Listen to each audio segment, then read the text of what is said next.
Welcome to Global Insider Talks. We're speaking today with global healthcare expert Phyllis Arthur, Vice President of Infectious Diseases and Emerging Science Policy at the Biotechnology Innovation Organization, more commonly referred to as BIO. Welcome, Phyllis. Thanks so much, Jeff. It's great to be with you today. Thanks for taking the time. Phyllis has been with Washington, D.C.-based BIO for nearly 14 years, holding a number of different positions, focusing on issues affecting vaccines, biodefense, and diagnostics policy. Prior to BIO, she spent 16 years at Merck. She's had quite a few busy years working at the forefront of the global COVID-19 pandemic and has a lot to share about its effects on the global healthcare industry, the incredible biotech innovation that's been developed in response, some of the lessons on global and specifically corporate readiness and productivity for the future, all of which is important to any executive running a global organization. So let's get right into it, Phyllis. We're going to start first about how the pandemic has affected the global healthcare industry. So how did it fare during the pandemic, Phyllis? So great question. It was a really interesting time for the global biotech industry, to say the least. Companies in the bio and pharmaceutical space thought they had worked well to have their supply chains for both finished product as well as manufacturing inputs, et cetera, all redundant and resilient, having multiple different countries and manufacturers included in their regulatory approvals. And what we learned was that was really not the case. No one could really anticipate how the ripple effect of having to suddenly upscale manufacturing for not just COVID vaccines, but COVID therapeutics on a global scale. For example, in manufacturing for vaccines, we tripled the number of vaccines that needed to be produced. Imagine what that did for production materials, for all the inputs, for all the glasses and vials and syringes needed worldwide. And that rippled throughout the entire biotechnology industry, which uses a lot of the same manufacturing components. In addition, obviously, companies dropped what they were doing in order to see whether they had anything in production or anything in development that could be brought to bear on the COVID-19 pandemic, whether that was a therapeutic to treat an outcome, something to prevent disease, something to do vaccination. And so a lot of companies put existing projects on the back burner, or they found that they could no longer finish clinical trials, et cetera, because obviously people were quarantining and so on. So it rippled through the industry in multiple ways, whether you were responding to COVID or not. On the flip side, I'll say that energy on the positive side was we had some technologies that had been plodding along diligently but slowly suddenly explode onto the scene as breakthroughs, and we learned a great deal about how those technologies could be used literally overnight in the grand scheme of development. You know, development of a new product takes 10 years. Vaccines and therapeutics were developed in 2. And so we learned a great deal about some really important science in a very short period of time. So with such a devastating situation in the world, there were some really interesting breakthroughs that came out of the pandemic. Can you speak to maybe 1 or 2 examples? Absolutely, I'll speak to 2. So certainly everyone's familiar with the great revolution in what we can do with mRNA. And so, now we have this technology that can be used not just for preventive vaccines, but also was being researched to use in treating diseases as well, where the immune system has a role.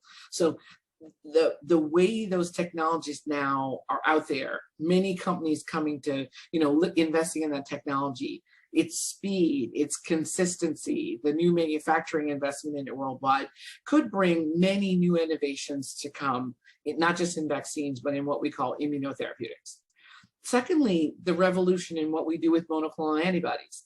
These are the products that you would normally, were really reserved for cancer treatment.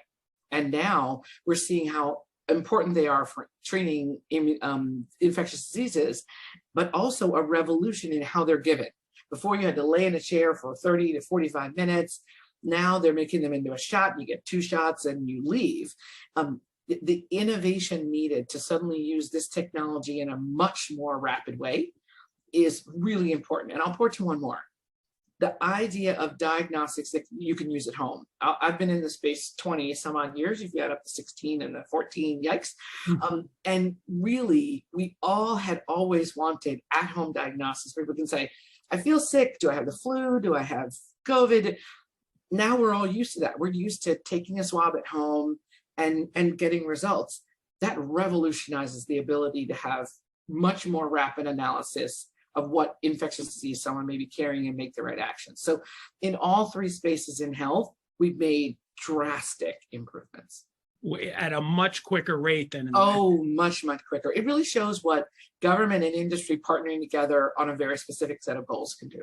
Fantastic. So out of this horrible problem, there were these great solutions that were developed. It's very encouraging. You talked about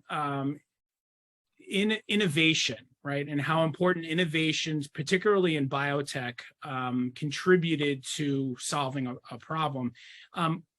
In particular to underserved and hard to reach communities around the world, right? We are a global consulting firm, so we work with companies all around the world. How are these biotech companies using innovation to reach these different categories of individuals? Absolutely. I think we saw a lot of what I'll call, necessity is the mother of invention, where people were really trying to think through how to get product to more people more quickly, how to educate people more quickly. I think you see this in a couple of ways. One, companies actually tried to think of ways to bring particularly treatment and vaccination closer to people. So these are probably US examples, but I think there are other examples that are even bigger versions of this on the global scale. In the US, companies that were using treatments actually bought a fleet of RVs so that they could actually take them to rural areas and offer up that, those infusion chairs for people to have the first monoclonal antibodies near them in places where hospitals or doctors' offices were narrow. At-home vaccination was offered for the first time. We've never really done that. Going to the sick and infirm who weren't in a nursing home but also couldn't get to a doctor's office. Globally, what you're seeing is some really, really good ideas by some companies like Biotech, who's the other half of the Pfizer vaccine, thinking about mobile manufacturing facilities. Can you, because of the well-characterized version of the manufacturing for the mRNA vaccines, can you put it all on a series of trucks and literally just move it? So you could make vaccines kind of point of where you are. You could actually put up a vaccine manufacturing place during a pandemic, in 3 or 4 countries in Africa, so people can have vaccines they know are locally sourced. So you're going to see investments in how to make manufacturing both more geographically diverse, but also potentially easier to move from point A to point B. And it brings the supply chain that much closer to the actual. It really does. It really does. Because one of the things we did see fractures in the global supply chain, obviously, well beyond healthcare, right? For absolutely. I mean, really, we'd never really thought about. I mean, did you ever know what a KN95 was before this? We had a gown shortage. We had ventilator shortages. How do we think through these things in terms of partnering across our allies? And really, what if we thought we had duplication in our supply chain before, really, really thinking about true duplication. So we can't bring everything home to the US. Many of these products need to be extraordinarily inexpensive to compete, and probably our labor costs and our land costs and our government regulation costs make it so that some of the things we're buying internationally, if we want to maintain good control of our costs of goods sold, need to stay resourced abroad. But that doesn't mean we can't strategically think about investing and sourcing those things in countries that are nearer to us or are more allies. So I know many people don't want to continue to source things from China, but can we source things from Mexico, from Canada, from some European countries, from some Caribbean countries? So as we think through this, are there ways to really, really build more resilience into the supply chain across all the products we need, not just medical products, but healthcare products in general? And in particular, some good stuff was done working with some non-healthcare manufacturers to make things. The government called Hanes and asked them to make masks. right? So in true pandemic or, global emergency fashion, companies that don't make those things tried to help. GM got into the ventilator business, right? So having those relationships continue and keeping those companies kind of close by as we pandemic plan could allow us to do better the next time. So it's interesting. We talk about improving readiness, right? And from a corporate standpoint, it's a lot about productivity. How do we, with a global health crisis, how do we ensure corporate productivity is maintained, right? Absolutely. How do companies continue to operate during a global health crisis? Well, I think we learned a lot. It's funny, we all had Zoom and Teams before we had the pandemic, but I never used it for meetings. And I think we've learned a lot about our ability to be highly productive while being remote, at least in the businesses that many of us are in. But I think it's also important for companies to look at the policies they've been in place around who is essential, who has to come to the office. You can't manufacture your widgets, whatever they are, without bodies in the room, checking them, doing inspections, touching, etc. So how do you think about what you learned about protecting your workers who have to come in and making sure that those protections that just make sense generally stay? So flu seasons could be just as bad as COVID pandemic. How do we build in that resilience in our policies with our workforce within a company so that you're always protecting your workers and of course always making sure that they are highly productive at home and at work? And I think that includes understanding what they're facing at home. So part of productivity is knowing that people feel their family's healthy, that their children are cared for, et cetera. That makes people present in the office and obviously contributes heavily to productivity. And that has to be a worldwide way of looking at workforce development and workforce protection. So I think companies should also have a resiliency plan for where they supply the materials they need to do whatever work they're in, and look at that with your supply chain leadership and make sure that you, for those critical things that make it possible for you to do your business, that you know where else you might source those if you have to. Lots of lessons learned. It sounds like there's a fire happening behind you there. I live on a very busy street in DC, and I'm between me and the hospital. So, well, quite ironic actually that you're in the health field. I'm in the health corridor. Right. So you're talking about global corporate preparedness as a sort of perfect segue to the final question in light of time. I have one last question for you, and that is, we hear some out there at the tail end or hopefully the end soon of COVID, saying that global business, the future of global business is over or not like it's ever going to be again. And so countries are becoming more protectionist and will never trade, or won't trade with other partners in other countries.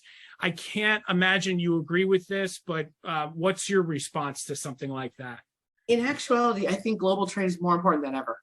In essence, I think that's actually what we learned from this, that actually, even if we go through a process of thinking through regionalization at a minimum of some of these core supply chain components or business components, that still, in order for that all to be sustainable, means that countries and companies need to partner in the exchange of goods and services. This is cornerstone to actually having things be efficient and economically viable and sustainable.